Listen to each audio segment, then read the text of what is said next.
Halo guys, assalamualaikum warahmatullahi wabarakatuh. Terima kasih yang udah stay kesana channelnya Tisam Official. Semoga kalian sehat, berkabar kalau untuk kita semuanya. Gimana kabar kalian, sehat? Waras Kaisam, masalah Kaisam doanya lagi sakit lesatkan teman Kaisam yang berjuang di rumah majikan, tentunya diberikan kekuatan sampai finish. Teman Kaisam yang bahagia juga tentunya jangan lupa bersyukur. Oke, hari ini kita cerita apa? Kita udah lama ya tidak membahas tentang penuduhan mencurai ini majikan ya, barang-barang Cinel kremes. Hati-hati buat kalian yang majikannya baik, suka kasih barang-barang branded ya. Majikan saya mah Kaisam seringnya beli di Tabau, aplikasi Cina itu Kaisam, jadi kremesnya kremes-kremesan. Walaupun seperti itu ya cuy ya, tapi kalau misalkan kita dituduh mencurainya saat kita lagi tunggu visa di Indonesia dengan majikan yang baru, gimana coba ya kan? Nah, ayo kita bahas. Kita sebut aja si Mbak A. Jadi si Mbak A ini bekerja di dalam satu rumah, dia menjaga seorang nenek, dia punya majikan, tapi dia juga punya majikannya itu punya adik ipar ya, dadai muda lah ya. Jadi dia bukan yang cimeng, tapi dia juga stay di situ, masih numpang sama mertuanya ya. Gak tahu itu mungkin warisan rumah orang tuanya kali ya. Nah, jadi si pekerja migran ini, si A ini menjaga neneknya di situ. Nah, karena di satu rumah itu kepalanya banyak ya cuy ya, kepalanya banyak. Maksudnya kita itu kalau misalkan hidup dengan beberapa kepala keluarga itu kan kacau balau ya cuy ya. Ada aja yang tidak suka, tidak menyukainya, jealous atau apapun. Ya ada-ada aja. Apalagi si pekerja migran ini baru ya datang ke rumah majikan itu. Nah, berjalan beberapa bulan, banyak konflik, banyak apa, majikannya sih baik cuy, majikannya baik memang. Nah, alhamdulillahnya sih cuy, mbaknya ini diterminate. Ya nggak tahu atas hasudat apa dan lain-lain, katanya majikannya itu sudah tidak mau memakai dia karena tidak cocok. Nah, dengan berbesar hati nih cuy, konfliknya ya nggak tahu ya apa yang terjadi di rumah itu, tapi dia jalan beberapa bulan. Nah, ceritanya si temannya ini cerita sama Kaisam. Kaisam, kasihan loh. Kenapa? Itu loh mbak tetangga flat saya, dia itu lagi tunggu visa di Indonesia, dia dapat majikan yang beda flat juga di situ cuy. Beda flat lagi di situ ya cuy ya. Nah, si majikannya itu tahu kalau si mbaknya itu mendapatkan cece di flat sebelahnya cuy. Ya biasa ngerumpi mungkin ya cuy ya. Akhirnya sekarang mbaknya itu di cancel job, kasihan, dan dilaporkan ke polisi. Terus gimana Kaisam nasib dia? Ini ya kadang Kaisam tuh ngelus dada kalau kejadiannya kayak gini. Jadi si Mbak A ini tuh ya dengan berbesar hati diterminate, ya dia sudah mendapatkan hak-haknya, dia keluar di rumah majikan, ya say goodbye, ya baik-baik saja gitu. Tidak ada penuduhan, tidak ada apa gitu cuy. Nah, akhirnya ya namanya juga Mbak itu kan mungkin masih dalam lingkungan itu ya cuy ya. Mungkin dari mulut ke mulut, kamu itu sama itu aja tuh, dia lagi nyari cece. Kebetulan tetangga flatnya majikannya ini cocok sama mbaknya. Oke deh kalau kayak gitu kita cimeng. Nah, perjanjian nih mbaknya untuk pulang ke Indonesia untuk tunggu visa. Dadai saya tunggu visa di Indonesia ya. Ya udah boleh katanya kan. Nah, sudah seperti itu cuy. Angin ribut, jangan ngajak ribut kau. Saya ini sedang bergibah dengan mama. Kenapa kau ini mengajak ribut? Ini angin cuy. Nah, bentar ya. Kaisam lama kelamaan cinsin peng ngomong sendiri. Setiap hari Kaisam ngomong sendiri cuy. Cuma kalian yang mau mendengar omongannya Kaisam ini, ya ambil pembelajarannya ya cuy ya. Nah, singkat cerita si Mbak A ini cimeng dengan majikan baru cuy. Sudah pulanglah ke Indonesia, berarti dia sudah menghabiskan 14 hari masa tinggal dia di Hong Kong. Jadi buat kalian yang diterminate majikan, kalian itu masih punya 14 hari untuk mencari majikan baru. Nah, saran kayak Tisam, kalau misalkan majikan itu membelikan tiket pesawat di hari itu cuy, ya kan? Kalau menurut Kak Tisam, hanguskan saja. Kita beli tiket yang murah untuk 14 hari ke depan. Itu kan kita paling modal 1.500 gitu ya cuy ya. Tapi kita bawa majikan baru sebelum tunggu visa di Indonesia itu lebih mudah daripada kamu calling visa yang harus mengcalling agent. Belum paspornya nanti dikirim ke sini lagi terus dibalikan lagi, repot. Udah nggak apa-apa, nawa itu kalau saya masih pengen kerja di Hong Kong, saya modal beli tiket pesawat baru, saya hanguskan tiket pesawat majikan, saya memanfaatkan 14 hari untuk cari majikan. Ini untuk tujuan saya sendiri ya cuy ya, untuk kebaikan kita sendiri yang masih pengen kerja di. Nah itu saran Kaisam.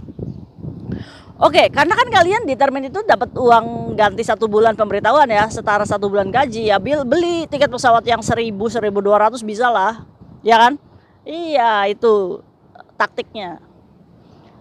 Jadi si Mbak ini udah selesai. Oke, pamitan semuanya, tinggal nunggu visa di Indonesia. Mungkin saja nih majikannya tahu kalau si Mbak ini mendapatkan majikan di sebelah flatnya. Nah, ceritanya cuy, si tadi tuh ada yang namanya adik iparnya. Nah, mungkin itu ada dendam kusumat nih sama si cecenya atau apa. Tiba-tiba kehilangan jam Cinel cuy. Jam Cinel. Nah, katanya sih cuy, dia beli ini sekitar 35.000 Hong Kong dolar. Lalu pertanyaannya, kenapa baru hilang? Padahal jam itu kan pastinya dia ditaruh diletakkan di tempat yang biasa kelihatan, bener nggak? Kenapa baru huru haranya setelah Cece ini sudah meninggalkan rumah majikan itu baik-baik gitu? Akhirnya apa cuy? Akhirnya karena tetangga depan flatnya majikan itu yang kontak kayak Tisam ini kenal ya, tetanggaan. Terus dia ini ngomong, itu si A sekarang ada di mana? Coba tanyakan sama dia, kembalikan jam saya. Saya hilang nih jam Cinel sebesar senilai 35.000 Hong Kong dolar. Kalau nggak dikembalikan, saya lapor polisi, katanya seperti itu cuy. Wow, ya kan? Akhirnya apa ya cuy yang terjadi? Akhirnya si Mbak A, ini kan si Mbak B ya, tetangga si Mbak A ini yang depan flatnya majikan, akhirnya kontak lah tuh Mbak yang ada di Indonesia. Kamu ngambil jam? Enggak, saya cuma nyampein aja dari ex majikan kamu nih, katanya dia kehilangan jam Cinel. Loh Mbak, saya nggak ngambil loh Mbak, orang saya pamit baik-baik loh. Terus juga saya buat apa jamnya? Saya ini orang kampung Mbak, nggak ngerti apa-apa gituan. Terus gimana Mbak? Ya mantan majikanmu ini mau ngelaporin polisi, katanya kamu ngambil Cinel. Ya kan, wah panik lah cuy. Ini si Mbak yang lagi tunggu visa ya kan.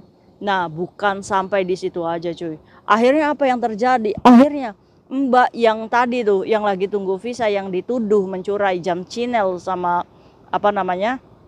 Sama adik iparnya ini ya. Jadi bukan majikan yang Cimengnya yang laporin cuy. Akhirnya apa cuy? Akhirnya dia 5 hari kemudian setelah ditegur seperti itu, apa yang terjadi? Akhirnya si Mbaknya itu di cancel job. Kasihan ya, kurang ajir emang si majikan-majikan ini. Akhirnya cancel job. Kenapa kau ya Kaisam? Kenapa majikan barunya itu bisa tahu gitu kan? Nah, dali-dali cuy. Ini kan masih dari satu agensi yang sama cuy. Si adik iparnya ini menyuruh majikan yang Cimeng ini untuk datang ke agen untuk menanyakan si Mbak ini posisinya.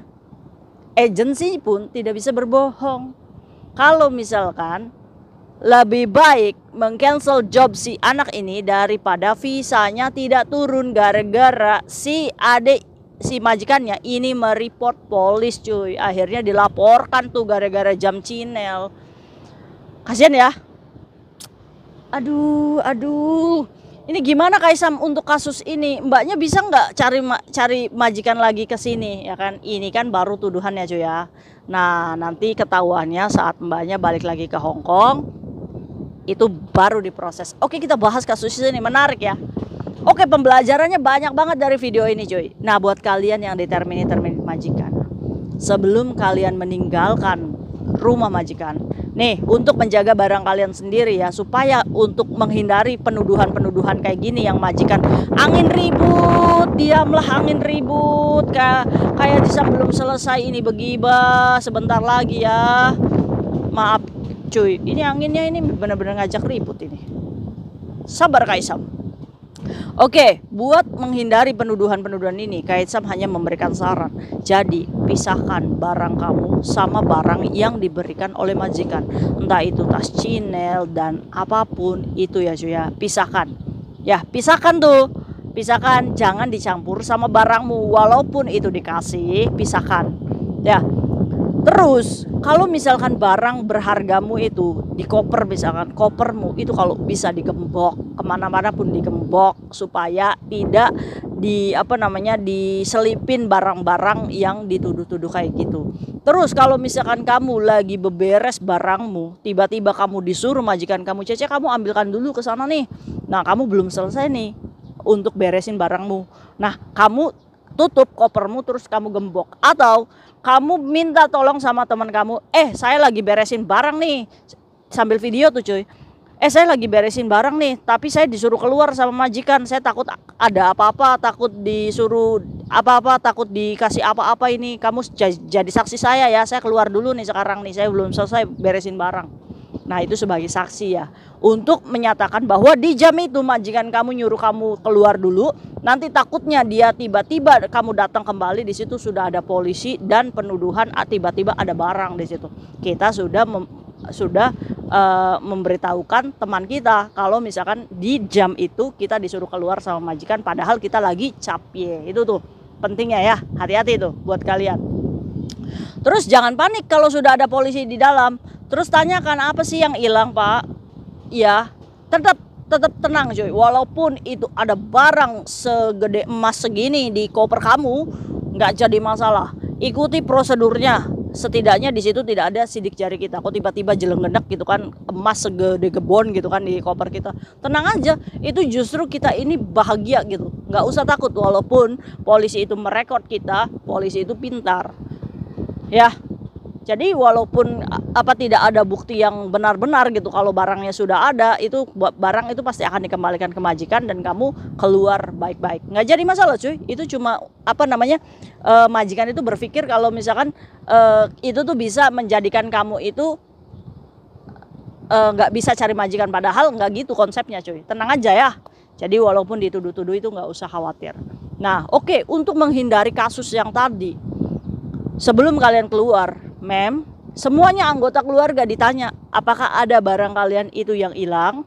Ya, sebelum kita pergi nih, pastikan, make sure dulu nih sama majikan, tolong dicek dulu sebelum saya meninggalkan rumah ini. Ya, terus kamu mau buka koper saya nggak? Kalau misalkan nggak usah Cece, nggak usah dibuka gitu, berarti kita tinggal tulis aja kalau misalkan saya keluar dengan baik-baik. Ya kan, kalau kita video dulu, kalau tidak ada yang hilang satupun dari barang majikan itu bisa menjadikan bukti kita kalau kita meninggalkan rumah majikan dalam keadaan yang baik-baik aja. Nah itu saran Kak Isam ya. Terus gimana Kak Isam, kalau misalkan kita lagi tunggu visa nih di Indonesia, terus tiba-tibanya nih majikan bikin ulah, terus ngelaporin tuh kalau misalkan dia kehilangan sesuatu, nggak jadi masalah cuy. Visa kalian akan tetap turun, terus begitu kamu masuk itu pasti diinterogasi sama polisi. Karena Kaisam pernah punya kasus. Jadi dia ini tunggu visa di Makau. Terus dia balik lagi dengan visa Hong Kong. Sesampainya Hong Kong, dia ini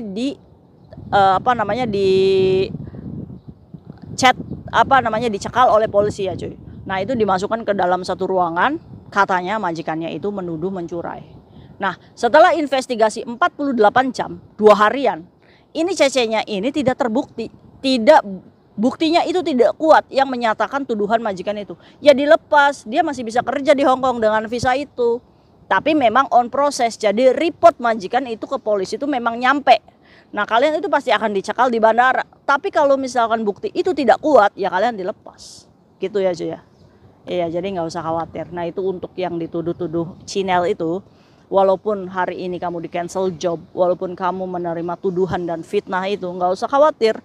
Cari PT, calling visa lagi, masuk lagi ke Hong Kong, walaupun nanti dicekal di imigrasi, nggak jadi masalah. Selama majikan itu tidak memiliki bukti dan kamu tidak mengambil, nggak apa-apa, nggak usah takut ya. Jadi jangan patah semangat buat mbaknya yang kemarin di cancel atas tuduhan. Ya bisa aja itu cuma takut-takutnya kita ya kan, ketimbang kita tidak ikhtiar untuk berusaha untuk mencari kerja lagi ya kan, lebih baik kita usaha dulu, nggak apa-apa ya, hadapi kayak Peggy Setiawan, nggak salah nggak usah takut gitu, ujung-ujungnya dibebaskan kan, padahal tuduhannya apa, pembunuhan berencana ya seumur hidup. Nah, itu belajar tuh ya. Mungkin video ini bermanfaat untuk kita semuanya. Semoga bermanfaat ya cuy ya. Hati-hati buat kalian dan jangan patah semangat buat kalian-kalian yang dituduh mencuri. Apalagi kelasnya dituduh mencuri celana dalam gitu kan, nggak usah takut. See you next video. Bye bye. Assalamualaikum warahmatullahi wabarakatuh. Bye.